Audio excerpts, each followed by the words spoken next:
وهذه المرة من جديد مع الأستاذ الكبير في المحاكم العليا العالمية ومحكمة العربية ومحكمة لاهاي بسويسرا. معنا الأستاذ الكبير الأستاذ إيطاليا يأتي من جديد بمشكلة من أجل موكله شكيب خليل الذي اتهموه بالسرقة والتنصب على شركة سوناتراك. السلام عليكم الأستاذ إيطاليا. ما قولكم السيد الأستاذ الباطوني الكبير والبروكيرور المعروف في محكمة سويسرا لاهاي بعد موكلك الذي اتهموه بالسرقة والنهب في شركة سوناتراك؟ نعم، إن موكلي بريء من هذه التهم التي انتسبوا إليها. شكيب خليل لم يسرق شيئا. شكيب خليل كان في وقت البترول ارتفع إلى سعر كبير إلى القمة ب$120، والدليل على ذلك أنه بعد رحيله سقط البرميل الواحد إلى $20، وهذا شيء مؤسف. السيد الأستاذ إيطاليا المحامي الكبير هنا في الدول العربية ومحكمة لاهاي بسويسرا، ما هي الدلائل التي تقدمها ضد أولئك الناس الذين اتهموا شكيب خليل؟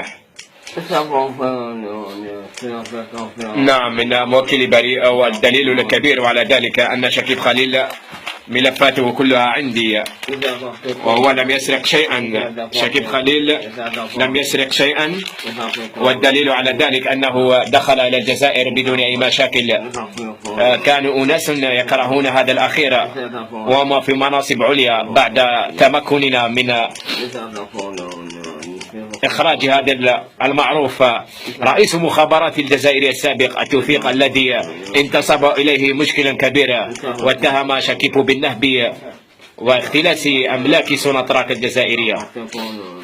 السيد إيطاليا الأستاذ الكبير، كلمة باللغة العربية إلى موكلك الذي لم يسرق شيئا واتهموه زورا. ماذا تقول لنا سيد إيطاليا الأستاذ؟ إن موكلي شكيب خليل مش سراق ومش سراق. احنا قاعد نسرقوا ونزيدوا نسرقوا، وقاعد نسرقوا ونزيدوا نسرقوا، قاعد كمان نسرقوا وقاعد نسرقوا. سيدي، الملفات ملف رقم 25,24,600 مليون، ما هذا العدد ده؟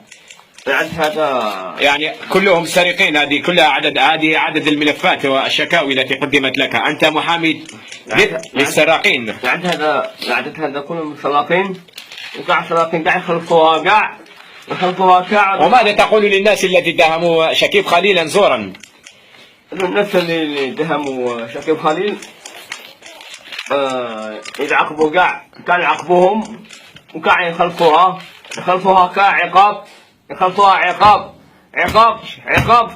وحنسرقوا ونسرقوا ما تنسرقوا. السلام عليكم. كان معكم رئيس البعثة الفيدرالية أحمد أبو مازن من محلات يوسف للعطور. السلام عليكم. السلسلة مرفوعة.